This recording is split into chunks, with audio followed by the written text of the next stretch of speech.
नमस्कार दोस्तों, चित्रलेखा रेडियो कहानी के इस नए वीडियो में आपका स्वागत है। आज हम आपके लिए लाए हैं एक ऐसी कहानी जो आपके अंतर्मन को झकझोर देगी। आज की कहानी का नाम है समर्पण। यह कहानी है दो बहनों राधा और सीमा की, जो एक काली रात के साए में एक ऐसे भंवर में फंस जाती है जहां से निकलना असंभव सा प्रतीत होता है। एक अजनबी उनके जीवन में उम्मीद की किरण बनकर आता है, लेकिन क्या उसका समर्पण उन्हें इस अंधकार से मुक्ति दिला पाएगा या उन्हें एक ऐसे रहस्य की ओर ले जाएगा जो उनके जीवन को हमेशा के लिए बदल देगा? क्या वे इस मुश्किल घड़ी से उभर पाएंगी? क्या उस अजनबी का समर्पण उन्हें बचा पाएगा? आइए इस रोमांचक यात्रा पर चलते हैं और सुनते हैं समर्पण की रोमांचक दास्तान।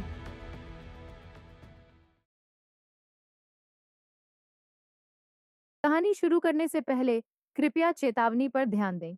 हमारे चैनल पर प्रस्तुत सभी कहानियां और वीडियो पूर्णतः काल्पनिक हैं।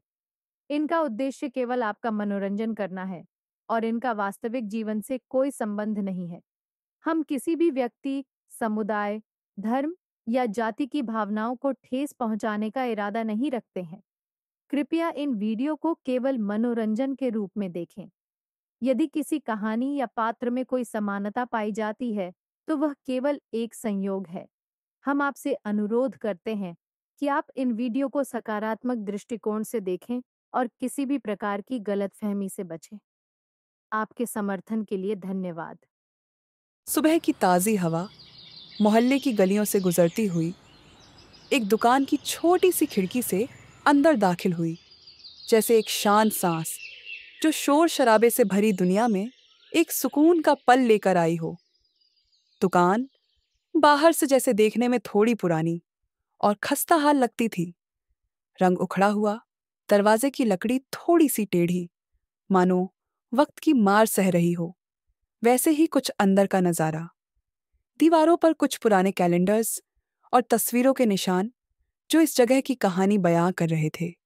एक कोने में कपड़ों का ढेर लगा हुआ, रंगों और बनावटों का एक खूबसूरत मिश्रण, और दूसरे कोने में किताबों का एक छोटा सा ढेर, मानो ज्ञान का एक शांत कोना। सिलाई मशीन की एक लयबद्ध घरघराहट और किताबों की धीमी सरसराहट की आवाज़, जैसे उस पुरानी दुकान में एक नई जान डाल रही हो। उसी वक्त सिलाई मशीन पर झुकी हुई एक रेशमी ब्लाउज पर वह कुशलता से मोती टांक रही थी। गोरे रंग, खूबसूरत नैन नक्श और घने काले बालों वाली राधा अपने काम में पूरी तरह से मग्न थी। उसके चेहरे पर एक आत्मविश्वास झलक रहा था जो उसके हुनर की गवाही दे रहा था। उसकी उंगलियां तेजी से लेकिन सावधानी से चल रही थी, जैसे कोई अनुभवी संगीतकार अपने वाद्य यंत्र पर सुरों को सजा रहा हो। हर एक मोती को बड़ी बारीकी से चुनना, सटीकता से टांका लगाना उसकी पहचान थी। उसके लिए ये सिर्फ काम नहीं था, एक साधना थी, एक सुकून का पल, एक अपनी ही दुनिया। जब वो अपने काम को देखती, उसकी आंखों में एक गहरा संतोष झलकता। राधा एक मोती टांक रही थी कि तभी एक मोती उसके हाथ से फिसल गया और लुढ़कता हुआ किताबों के ढेर के पास जा गिरा। किताबों के उस कोने से एक हल्की सी मुस्कान उभरी और एक लड़की, पतली सी, बड़ी बड़ी आंखें, बाल बिखरे हुए, चेहरे पर हमेशा एक मासूम सी मुस्कान। उसने मोती को उठाया और राधा की ओर बढ़ी। सीमा राधा की छोटी बहन है। सीमा, जिसे हर कोई चिड़िया कहकर बुलाता था, हमेशा हंसमुख और जिज्ञासु, जैसे किसी सवाल की खोज में रहती हो। राधा ने मुस्कुराकर सीमा से वो मोती ले लिया और फिर से अपने काम में जुट गई। सीमा वापस किताबों के ढेर के पास तो चली गई, लेकिन उसका ध्यान अब किताबों पे कहाँ था। वो खिड़की से बाहर देख रही थी, जैसे किसी का इंतजार कर रही हो। फिर उसने राधा की ओर देखा और कहा, दीदी, क्या आज हम फिल्म देखने चलें? बहुत दिन से हम कहीं बाहर नहीं गए। लेकिन तभी दुकान का दरवाजा फिर से खुला और एक नई ग्राहक अंदर आई। वो जल्दी में थी और उसे एक जरूरी समारोह के लिए एक ब्लाउज तुरंत सिलवाना था। राधा ने सीमा की ओर देखा। उसकी आंखों में एक बेबसी थी। सीमा का चेहरा उतर गया। वो समझ गई। सीमा ने मन ही मन में सोचा, ये रेडीमेड का जमाना है, फिर भी दीदी के हाथों का जादू ही चलता है। पर आज फिल्म।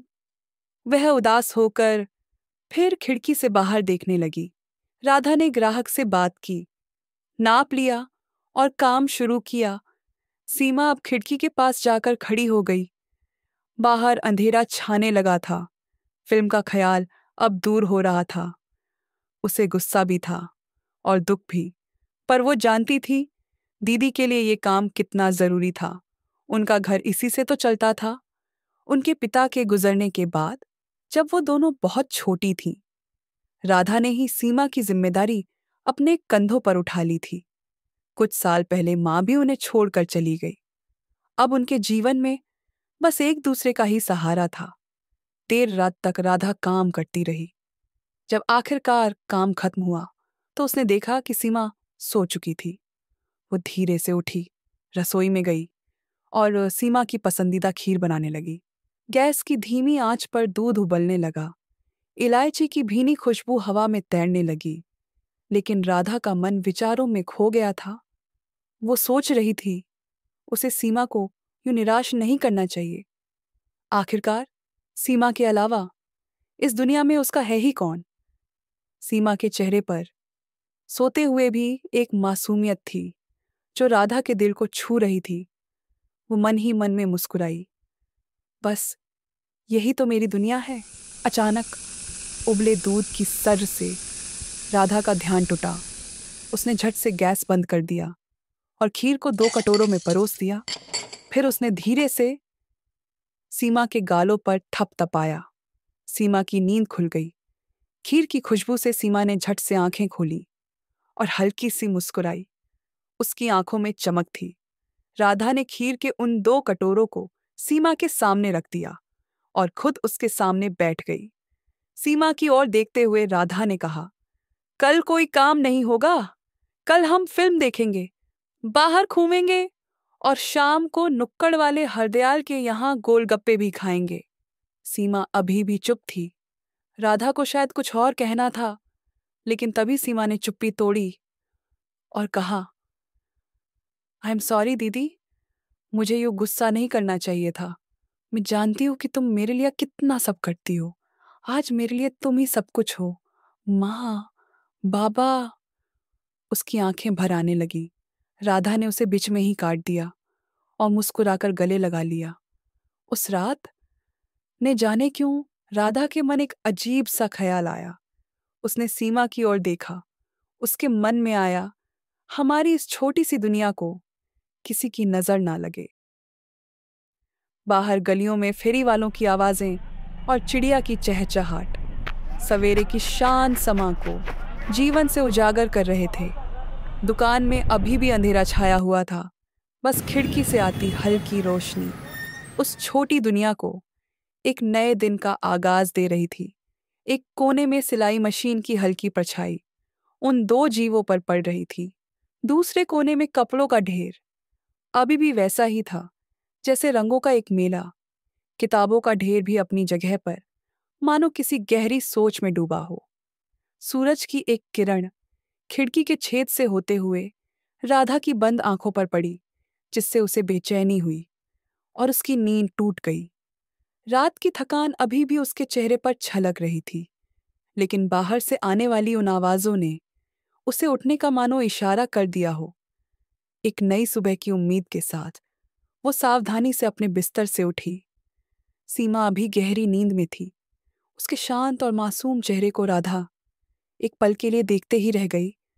उसके चेहरे पर एक हल्की सी मुस्कान आई। फिर वो रसोई की ओर बढ़ी। हर सुबह की तरह राधा रसोई में अपने लिए चाय बनाने लगी।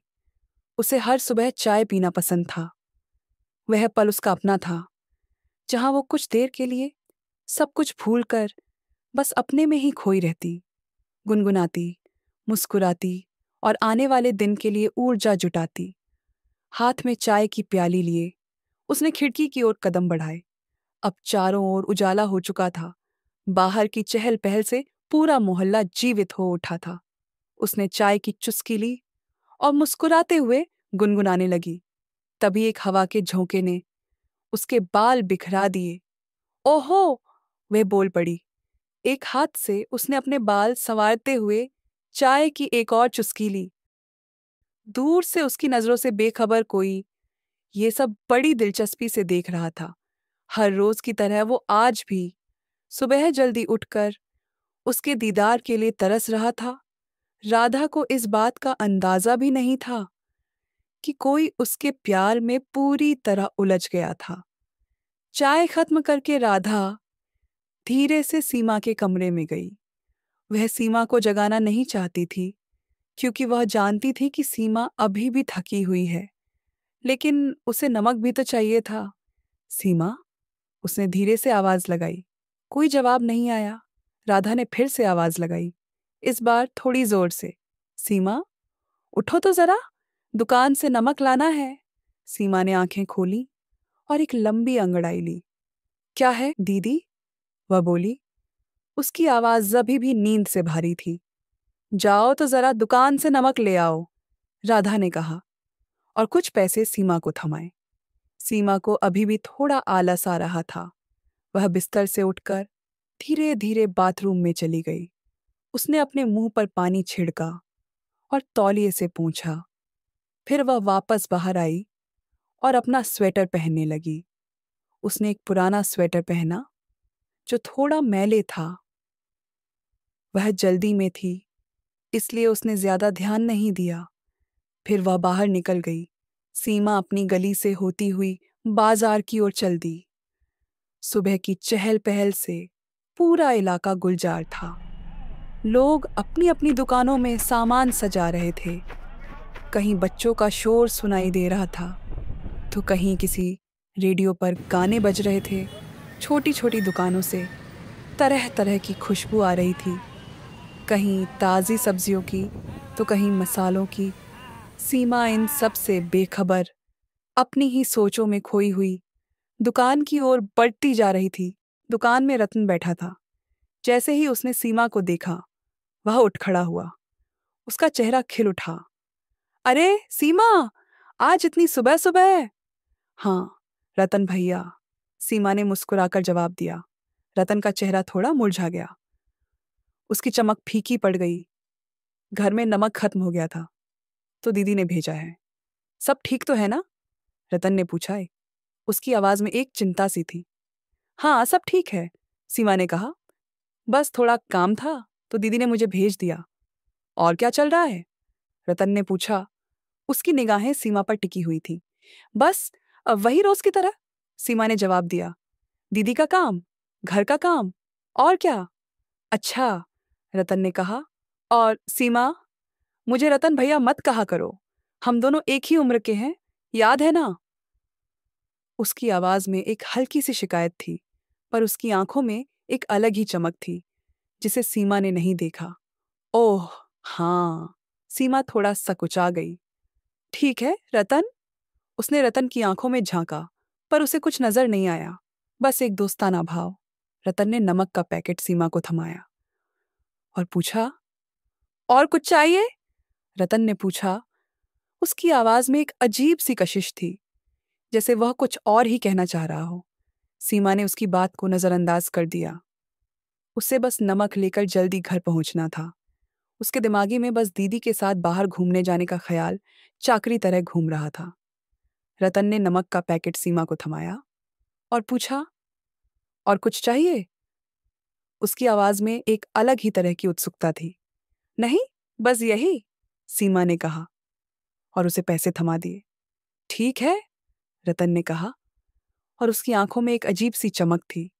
सीमा ने उस पैकेट को अपनी थैली में डाला और वह दुकान से बाहर निकल गई।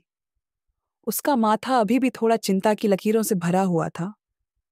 घर में नमक नहीं था और दीदी को खाना बनाने में देर हो रही होगी।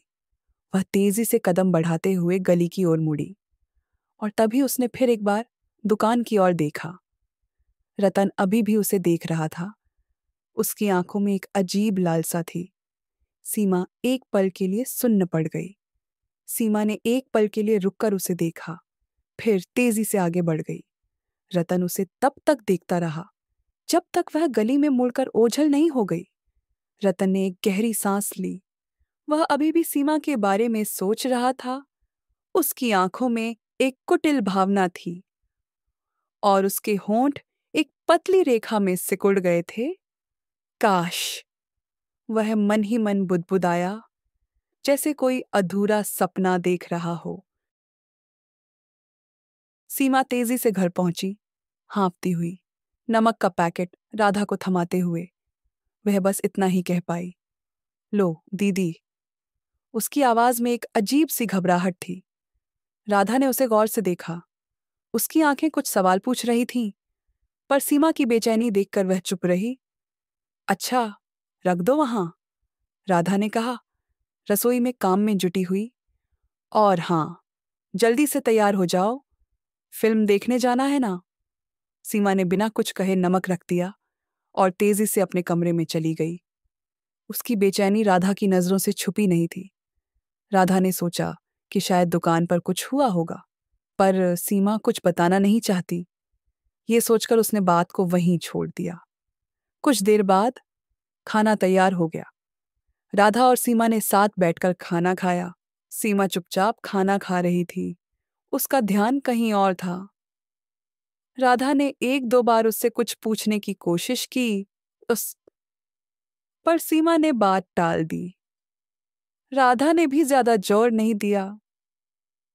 शायद सीमा थोड़ी थकी हुई है, उसने सोचा। खाना खत्म करके दोनों तैयार होने लगी। सीमा ने अपने कपड़े बदले, पर उसका चेहरा अभी भी कुछ उदास सा था। राधा ने फिर एक बार उससे पूछना चाहा, सब ठीक तो है ना सीमा? हाँ दीदी, सब ठीक है, सीमा ने जवाब दिया, पर उसकी आवाज में वो पहले वाली बात नहीं थी। बस थोड़ी थकान है। राधा ने उसे ज्यादा कुरेदा नहीं। ठीक है, चलो फिर, उसने कहा, और दोनों फिल्म देखने के लिए निकल पड़ी। शाम ढलने लगी थी। फिल्म देखकर और थोड़ी देर बाजार में घूमने के बाद राधा और सीमा घर लौट रही थीं। रास्ते में सीमा की नजर एक गोलगप्पे के ठेले पर पड़ी। उसकी आंखें चमक उठीं। राधा समझ गई। चलो थोड़ा खा लें, उसने मुस्कुराकर कहा। दोनों ठेले की ओर बढ़ीं और एक एक प्लेट गोलगप्पे का ऑर्डर दिया। गोलगप्पे खाते हुए सीमा बहुत खुश थी। उसका चेहरा फिर एक बार खिल गया था। तभी अचानक एक लड़का तेजी से आता हुआ, भीड़ में से निकलता हुआ, राधा से टकरा गया। राधा के हाथ से गोलगप्पा उछला और लड़के की शर्ट पर जा गिरा। लड़के की शर्ट खराब हो गई और राधा को बहुत बुरा लगा। हालांकि गलती उसकी नहीं थी। अरे सॉरी सॉरी, लड़का हड़बड़ाकर बोला, मैंने ध्यान नहीं दिया। उसकी आवाज में एक साक्षुबजादे एक अजीब सी घबराहट थी। कोई बात नहीं, राधा ने कहा, थोड़ी सकुचाते हुए, हो जाता है। लड़के ने राधा की ओर देखा। उनकी आंखें मिलीं एक पल के लिए, जैसे वहां सब कुछ थम सा गया। राधा ने उसकी आंखों में एक अजीब सी कशिश देखी, एक अनजाना सा एहसास। लड़का भी उसे देखता रहा, जैसे कुछ कहना चाह रहा हो, पर कह नहीं पा रहा हो। फिर वह अचानक मुड़ा और बिना कुछ कहे चला गया। राधा थोड़ी देर तक उसी तरफ देखती रही। फिर सीमा ने कहा, अरे दीदी, उसे ऐसे ही क्यों जाने दिया? देखो, उसने तुम्हारे भी कपड़े गंदे कर दिए।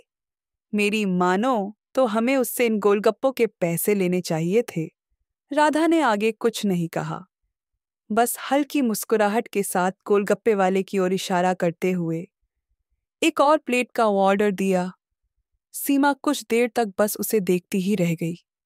शायद वह राधा के चेहरे पर आई उस हल्की सी मुस्कान को समझ रही थी, या शायद वह उस अनजान लड़के की आंखों में दिखी कशिश को भांप गई थी।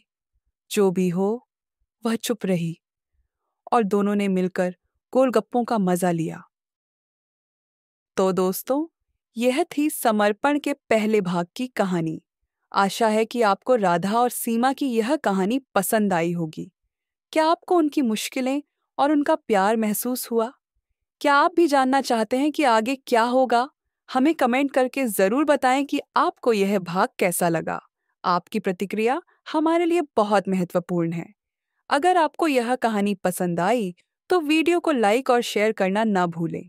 और हाँ, हमारे चैनल को सब्सक्राइब करना मत भूलिएगा, ताकि आप समर्पण के दूसरे भाग का आनंद ले सकें, जो हम जल्द ही लेकर आएंगे। जल्द ही मिलेंगे, तब तक के लिए धन्यवाद और खुश रहिए।